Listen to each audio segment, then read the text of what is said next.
aí, moçada, o que é que a primeira lei de Mendel diz? A primeira lei de Mendel, ela lança os fundamentos da genética. E para poder o Mendel chegar na primeira lei, ele faz uma experiência que é um clássico, que a gente vai começar, inclusive, falando exatamente sobre a experiência que o Mendel faz. Mendel escolhe uma característica para a ervilha. A ervilha, por exemplo, ela pode ser, em relação à cor, amarela, ou ela pode ser verde. E a primeira coisa que o Mendel faz é nada. Ele deixa a ervilha amarela se autofecundar. Alguns cruzamentos de ervilha amarela davam filhotes amarelos e verdes. Alguns davam só filhotes amarelos. Então ele vê lá ervilhas que só dão filhotes amarelos e diz que essas ervilhas são puras. Mesma coisa com a ervilha verde. Deixa a ervilha verde se autofecundar até obter um cruzamento onde você tem 100% de ervilhas verdes, quando ele então diz que essas ervilhas são puras. Uma vez que o Mendel faz isso, ele chama essa primeira geração estudada de geração P. P não é de puro, P é de parental, que são os pais das próximas gerações. E ele pega a geração parental e promove agora fecundação cruzada. Ou, lembrança, ervilhas só fazem autofecundação, né? Porque a flor delas é fechada, então elas só podem cruzar elas com elas mesmas. Para ele poder fazer fecundação cruzada, ele ia na flor, abria a flor na marra, colocava um pincel, colhia o pólen, ia na outra planta, abria a flor na marra, depositava lá o pólen com a ajuda do pincel. Ele fazia fecundação cruzada artificialmente para poder obter uma geração F1. A geração F1, os primeiros filhos, a primeira geração de filhos. E aí, gente, nesse caso ele observa que na geração F1 só havia ervilhas amarelas. Era como se a característica verde tivesse desaparecido. Curioso. De por que a característica verde desapareceu, ele deixa as ervilhas amarelas da geração F1 se autofecundarem para obter uma geração F2. Geração F2, a segunda geração de filhos, e ele observa que na geração F2 havia filhotes amarelos e filhotes verdes. Gente, nessa hora, se eu fosse o Mendel, eu ia ficar puto da vida e ia tacar fogo nas ervilhas, porque isso aqui não tem lógica nenhuma. Na minha cabeça, amarelo com verde era para dar amarelo e verde, mas só deu amarelo. Na minha cabeça, amarelo com amarelo era para dar amarelo, mas deu verde. Ou seja, essa porra não tem lógica nenhuma. É aí, moçada, que o Mendel foi diferente. Ele resolve contar quantas ervilhas são amarelas, quantas são verdes, e faz uma estatística e vê que são 75 de amarelo e 25 de verde. 3/4 de amarelo, 1/4 de verdes. E, gente, 75 e 25 é um número muito bonitinho para ser uma coisa aleatória. Se fosse um número malucão, tipo 57% e 43%, não ia ter lógica nenhuma. Mas 75 e 25, 3/4 e 1/4, deve ter alguma lógica. E lá vai o Mendel quebrar a cabeça para tentar imaginar a lógica por trás disso. Antes do Mendel, todo mundo pensava que para a ervilha ser amarela, ela tinha um fator para amarelo. Para a ervilha ser verde, ela tinha um fator para ser verde. E quando eu cruzava amarela com verde, os fatores se misturavam e podia dar amarelo-verde. O Mendel, ele descarta essa ideia. Primeira coisa que o Mendel coloca na ideia dele é que cada característica genética, cada característica hereditária, ela é determinada não por um, mas por dois fatores hereditários. Ela é determinada não por um, mas por um par de fatores hereditários. Hoje em dia, né, esses fatores hereditários são chamados de fatores mendelianos ou de genes, sendo que esses fatores hereditários, eles não vão se misturar. Ou seja, lá vai o Mendel pensar. Se a ervilha é amarela, ela tem um fator para amarelo. Se ela é pura, os dois fatores são para amarelo. Se a ervilha é verde, ela tem um fator para verde. Se ela é pura, os dois fatores são para verde. Se na hora do cruzamento, essa aqui mandar os dois amarelos e essa aqui mandar os dois verdes, o filhote vai ter 4 fatores. O que fura a regra que ele acabou de inventar que é apenas um par. Ora, como é que 2 mais 2 não vai dar 4? Como é que 2 vai 2? Vai dar 2. Daí o Mendel imagina que na hora do cruzamento, a ervilha amarela tem 2 fatores, mas desses 2 fatores, ela só manda um deles, que é a ervilha verde, apesar de ter 2 fatores, na hora do cruzamento, só manda um deles. E quando você manda apenas um, o filhote volta a ter 2 fatores. Segunda ideia, moçada, que o Mendel teve, os fatores se separam. Ou usando a linguagem chique, os fatores se segregam por ocasião da formação de gametas. Uma vez que os fatores se segregam, se separam na formação de gametas, cada gameta só tem um fator de cada par. Cada gameta apresenta apenas um único fator de cada um dos pares. Ok?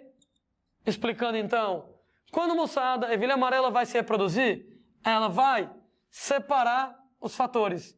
Então ela não manda 2 As. Ela separa A para um lado, A para o outro. E só manda um deles. Como os 2 são A, ela só pode mandar A. Quando a ervilha verde vai se reproduzir, ela separa verde do verde. E só manda um deles. Sendo que como só tem a opção verde, verde. E aí o filhote volta a ter 2 fatores. A gente tem que os fatores se separam na formação dos gametas. Cada gameta só tem um fator de cada par. E o resultado, os fatores trazidos pelos gametas dos pais se unem nos filhos. No que os fatores trazidos pelos gametas dos pais se unem nos filhos, o pai manda um fator, a mãe manda um fator e o filho volta a ter 2 fatores. O pai manda a mãe manda V, reúne A do pai e V da mãe e o filho volta a ter 2 fatores. Notem bem que a ervilha amarela ganhou um A e ganhou um V. Ela é AV. Ele vai chamar ela de híbrida. Para Mendel, quem tem 2 fatores iguais, puro, AA. Quem tem 2 fatores diferentes, híbrido, AV. E aí que ele lança o conceito de dominante recessivo. Porque apesar de essa ervilha ter um amarelo e um verde, somente, moçada, o amarelo se manifesta e ela é amarelo. Então, amarelo é dominante, verde é recessivo.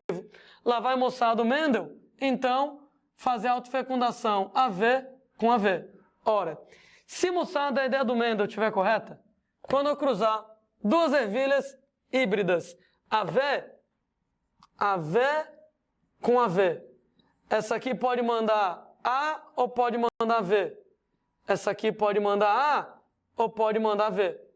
Isso quer dizer que você vai ter as possibilidades de combinação. Pode ir A com A dá amarelo, pode ir A com V, AV, como amarelo é dominante, amarelo, V com A, como amarelo é dominante, amarelo, e V com V, nesse caso, verde. Percebam bem que a gente vai ter 3 amarelas para cada verde. 3/4 de amarelo, 1/4 de verdes, exatamente o que ele achou na geração F2. O que está escrito em preto no quadro é o que o Mendel viu na experiência. O que está escrito em azul é o que saiu da cabeça dele. De uma certa maneira, o que está escrito em preto é a experiência, o que está escrito em azul é a hipótese dele, é o palpite dele. Detalhe, nas aulas de método científico a gente comentando que se a hipótese, o palpite, bater com o resultado do experimento, é porque o palpite está correto. Nesse caso, segundo o experimento dele, quando eu cruzei as amarelas da geração F1, deu 3/4 de amarelas e 1/4 de verde. Segundo a hipótese dele, se eu cruzar amarela híbrida com amarela híbrida, 3/4 de amarelo com 1/4 de verde. Notem bem que o resultado do experimento, 75 de amarelo, 25 de verde, 3/4 e 1/4, é igual ao resultado da hipótese dele, do que saiu da cabecinha dele, do que está em azul, das ervilhas da geração F1 serem híbridas e separarem os fatores e se juntarem desse jeito. Como eu disse, se o resultado da experiência bate com a hipótese é correta, deixa de ser um palpite, passa a ser verdade científica, e agora nós temos uma lei. Primeira lei de Mendel. É bom lembrar que Mendel não chamou a primeira lei de Mendel de primeira lei de eu mesmo. Minha primeira lei. Não. Qual é o nome que Mendel usa para a primeira lei de Mendel? Ele usa dois nomes. Ele chama de lei da segregação dos fatores. Por que ele chama de lei da segregação dos fatores? Ora, moçada, porque os fatores se segregam na formação dos gametas. Outro nome que ele usa para a primeira lei dele é lei da pureza dos gametas. Por que ele chama de lei da pureza dos gametas? Porque, gente, para Mendel, significa dizer que você é puro, que você tem dois fatores iguais.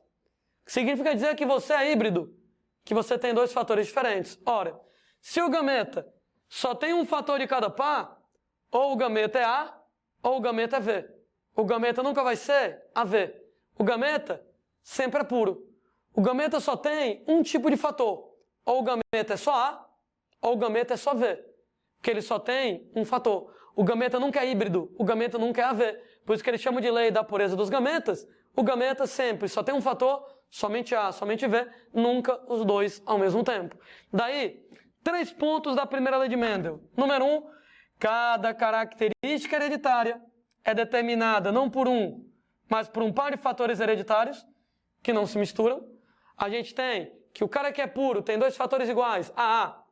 VV, o cara que é híbrido tem dois fatores diferentes, AV. Lembrando que hoje em dia, ao invés de puro, nós chamamos de homozigoto. Ao invés de híbrido, nós chamamos de heterozigoto. Os fatores se separam na formação de gametas, de maneira que cada gameta só tem um fator. AA, ou vai A ou vai A. VV, ou vai V ou vai V. AV, ou vai A ou vai V. E, gente, os fatores mandados pelos gametas dos pais se unem nos filhos, né?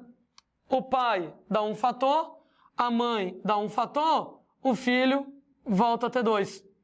O pai dá um fator, a mãe dá um fator, o filho volta a ter 2. E, gente, a primeira lei de Mendel, os fundamentos da genética. Legal que se você estivesse vivo para conversar com Mendel lá no século XIX, né, em alemão, né, que ele falava alemão, ô Mendel, por que é desse jeito, hein? Por que nesse caso, cada característica hereditária é determinada por 2 fatores, e não 3, e não 4, e não 1? Por que os fatores se separam na formação dos gametas? Por que os fatores se reúnem lá nos filhos? Resposta para tudo isso do Mendel, em alemão, era: não sei, não tenho a menor ideia. É importantíssimo lembrar que no tempo do Mendel, ninguém sabia o que era DNA, gene, cromossomo, mitose. Ninguém tinha ideia disso. Meiose, ninguém tinha ideia disso. Entretanto, hoje em dia, eu sei exatamente o significado do que Mendel colocava pra gente. Daí, lá vamos nós fazer aqui uma comparação, colocando o que foi a primeira lei de Mendel lá no século XIX, em 1866, com o significado atual dessa primeira lei de Mendel.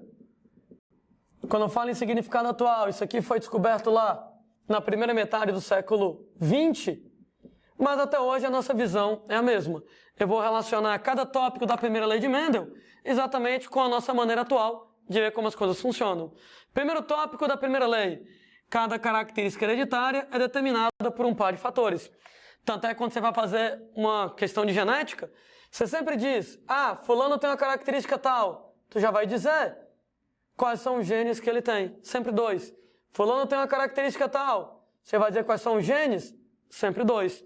Nesse caso, fatores hereditários, fatores mendelianos são genes, e os genes se organizam em duplas porque eles estão nos cromossomos. E os cromossomos se organizam em dupla. Eles estão nos cromossomos homólogos que se organizam aos pares. Em outras palavras, ok? Sabe por que são sempre 2 genes? São 2 cromossomos. Se fossem 3 cromossomos, seriam 3 genes. 4 cromossomos, 4 genes. 1 cromossomo, 1 gene. Entretanto, como os cromossomos homólogos estão em duplas, e os genes estão neles, os genes estão em duplas. Ou seja, da próxima vez que eu falar que alguém é azão, como é que eu quero que você imagine? Fulano tem uma célula, essa célula tem um núcleo, esse núcleo tem um par de cromossomos, num cromossomo tem um gene A, no outro tem um gene A. Se eu disser que o cara é VV, fulano tem uma célula, essa célula tem um núcleo, esse núcleo tem um par de cromossomos. Tem um gene V em cada um dos pares de cromossomos. Se você tivesse 3 cromossomos, 1, 2, 3, você teria 3 genes. Se você tivesse 4 cromossomos, 1, 2, 3, 4, você teria 4 genes. Entretanto, nós não temos cromossomos em trios, nós não temos cromossomos em quadras, nós temos cromossomos em duplas. Então, como os cromossomos estão aos pares, os genes estão aos pares. Segundo tópico da primeira lei de Mendel. Os genes se separam na formação dos gametas. Sendo mostrado que por que os genes se separam na formação dos gametas? Ora, os genes se separam. Formação dos gametas é meiose. Porque os cromossomos homólogos se separam na meiose. Aliás, um dos eventos mais importantes de meiose é a separação dos cromossomos homólogos. E, gente, quando você faz meiose, lá na anáfase 1 da meiose, a gente vai separar os cromossomos do par. Ou seja, esse cromossomo vem para cá levando o gene A, esse cromossomo vem para cá levando o gene A, e o resultado, gente, nesse caso, que a gente separa os cromossomos, separa os genes.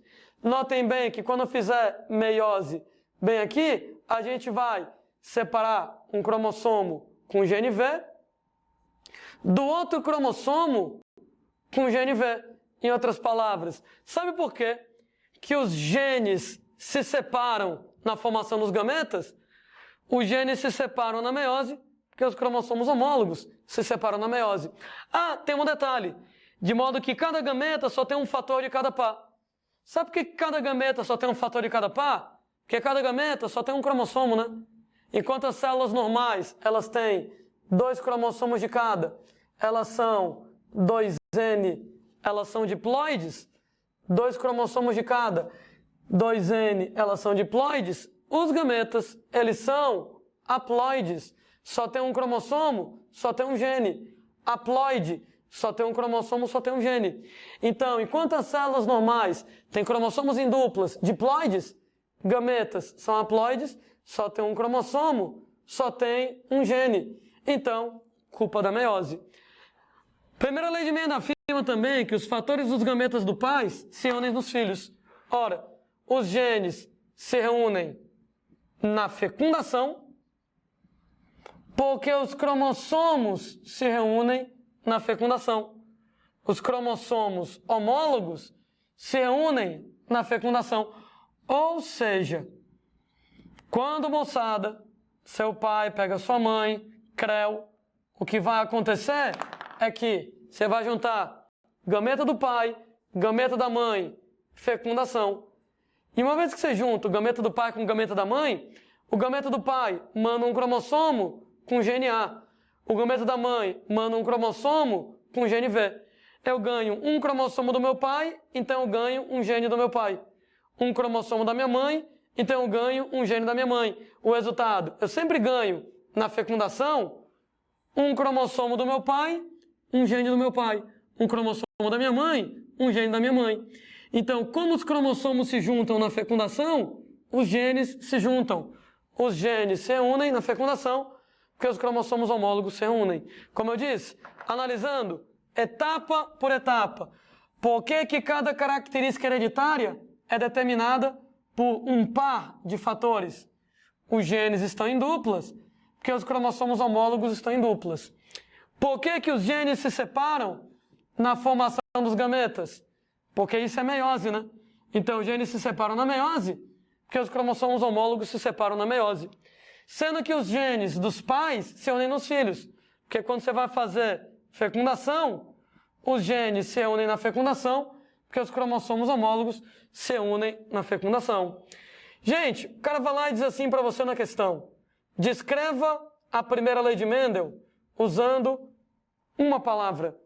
Eu queria uma palavra para descrever a primeira lei de Mendel. Só uma. Ora, a primeira lei de Mendel, Mendel chamou de lei da segregação dos fatores. Os fatores se segregam na formação dos gametas. Os genes se separam, porque os cromossomos homólogos se separam na meiose. Ele também chama de lei da pureza dos gametas, porque cada gameta só tem um fator de cada par. Cada gameta só tem um fator de cada par, porque os genes se separam, porque os cromossomos homólogos se separam por ocasião da meiose. Em outras palavras, é consenso entre os biólogos que a primeira lei de Mendel é uma maneira que o Mendel achou para explicar a meiose antes mesmo da meiose ter sido descoberta. Entre aspas, o Mendel previu a meiose. Quando o Mendel fala, os fatores se separam na formação dos gametas. Gente, isso é meiose. Os genes se separam porque os cromossomos homólogos se separam. Daí, combinando um negócio muito importante. Se o cara pedir para você, resuma a primeira lei de Mendel, descreva a primeira lei de Mendel em uma palavra, significado atual da primeira lei de Mendel, de modo resumido, meiose. Isso aqui será meiose. Quando é que a galera se toca disso? A galera só vai se tocar disso em 1910, quando um doidinho chamado de Thomas Morgan, ele lança uma ideia chamada de teoria cromossômica da herança. E, segundo a teoria cromossômica da herança de Thomas Morgan, o que acontece é que os genes estão nos cromossomos. Alguém vai lá e diz assim, é nada. Não, peraí, cara. Hoje em dia isso aqui pode até ser óbvio para você que estuda biologia. Mas, gente, nem sempre isso foi óbvio. Aliás, alguém tem que ter descoberto isso em algum momento. E quem descobriu isso foi o Morgan. Foi o primeiro cara a notar que os genes estão nos cromossomos. Agora, como é que ele nota que os genes estão nos cromossomos? Ele foi inteligente pra caramba. Basicamente, o Morgan percebe que o comportamento dos fatores mendelianos, o comportamento dos genes na primeira lei de Mendel é exatamente igual ao comportamento dos cromossomos na meiose. É bom lembrar que dá para ver os cromossomos no microscópio, mas não dá para ver os genes. Dá para ver o cromossomo no microscópio, até no microscópio óptico, dá para ver o cromossomo, mas o gene não dá. De maneira que a galera descobriu isso de modo indireto, percebendo que tudo que os genes fazem na primeira lei de Mendel, os cromossomos fazem na meiose.